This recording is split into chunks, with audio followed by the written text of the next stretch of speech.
AI is going to make real humans more valuable. I know that sounds backwards. The common story tends to be that AI gets smarter. One person with AI does the work of 3 people, and the other 2 get pushed out. And that will happen in some places. A computer-only job that is mostly moving words, files, schedules, or pixels around is going to be under pressure. But I think the unemployment story is too small. It assumes the economy is a fixed pile of tasks. If machines do more of the pile, humans get less of it. That sounds neat, it sounds logical, but life rarely ends up working that way. Jobs exist because problems exist, and the number of problems people would pay to solve is far bigger than the number we currently have the labor, skill, and attention to handle.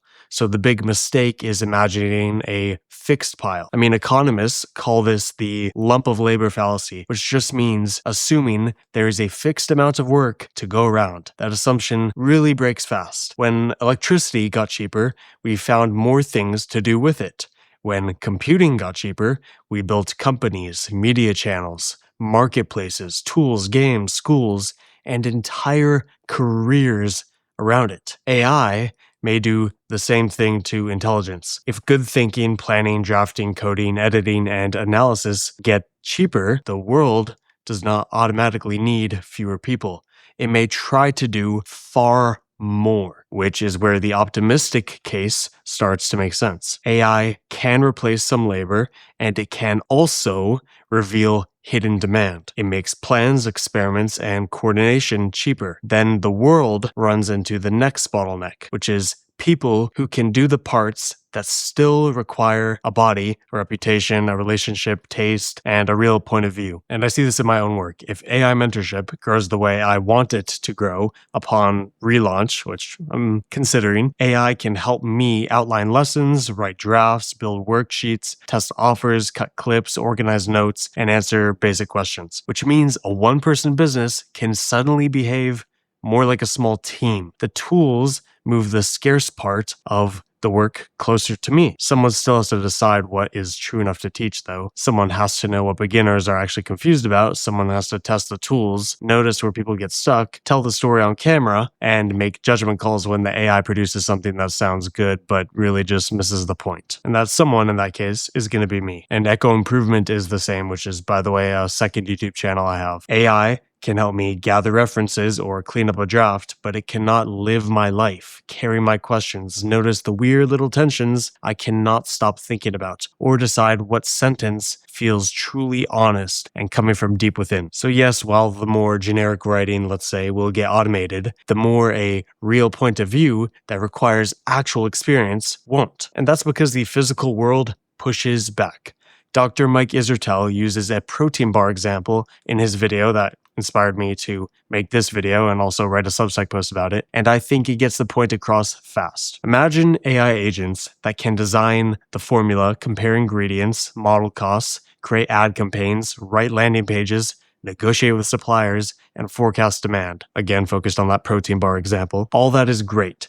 The digital side is moving fast and is handled. But someone still has to taste the protein bar. Someone has to notice that the texture is chalky, that the wrapper feels cheap, and that the thing technically meets the spreadsheet, but no normal person would buy it twice. Someone has to run the factory, check the batch, film the real reactions, talk to customers, hire ambassadors, and put a human face on the promise. That same pattern will show up everywhere. AI can plan a restaurant, but people still eat the food. AI can write travel recommendations, but someone still has to walk through the hotel and see if the gym is tiny, or if the room smells odd, or if the staff is kind and if it has a good vibe to it. AI can design a lesson, but someone still has to watch a beginner's face when the explanation clicks and use that intuition to then tweak how they're teaching and help them in different ways. The real world is full of information that does not exist until a person goes and gets it. That scarce input becomes trust, which is the part I think most AI panic tends to miss. When AI agents become common, access to intelligence becomes less rare, everyone will have help drafting, planning, researching, editing, scheduling, comparing, and building. The difference between people will shift toward taste, courage, speed, honesty, relationships, and contact with reality, which is great news for people who are willing to adapt. It means the person who knows an industry deeply gets more dangerous, more competent, not less. The coach who understands real students gets more reach. The creator with a real life, real taste, and a real personality and a real audience gets more output without becoming fake. Of course, there will be pain in the transition. Some jobs will get hit. Some people will have to move, retrain, or rebuild their sense of value or sense of self or ego even. That is serious in the short term, but it is a temporary disruption. There is a difference between disruption and doom. Now, I want to talk about how your agent may become your scout. The strongest part of the optimistic argument is that AI will change the individual worker's ability to navigate. If agents are good enough to replace huge chunks of computer work, if not all, they should also be good enough to help a person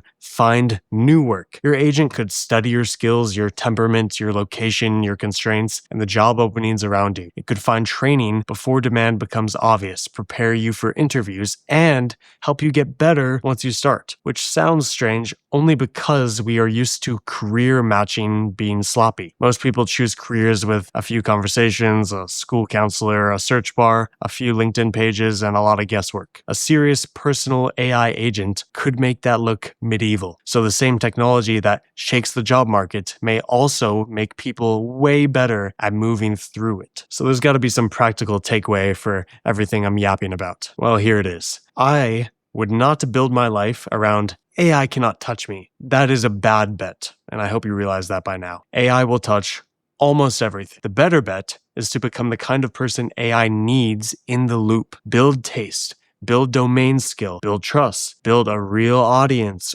or real relationships. Get really good at prompting, editing, testing, and deciding. If you run a personal brand like me, do not hide from AI. Use it to remove the sludge, the non-essentials. Then put more of yourself into the work that remains, that you want to do and get good at, the essentials. If you run a business, ask what becomes possible when planning, writing, research, and coordination get super cheap. Then ask what human bottleneck appears next. It might be sales calls, product testing, filming, customer trust, physical delivery, service quality, or leadership. If you are scared for your job, take the fear seriously, but do not let it shrink your imagination. Start learning the tools, study your field, and build skills that touch reality. The mindset shift in the not so far off future is that the bottleneck is us. It's people. The future may not be a clean victory lap. Technology never spreads evenly. Institutions move slowly. I respect that. I understand that. Regulations can make transitions clumsy. People can get hurt in the gap between the old way and the new way. Still, however,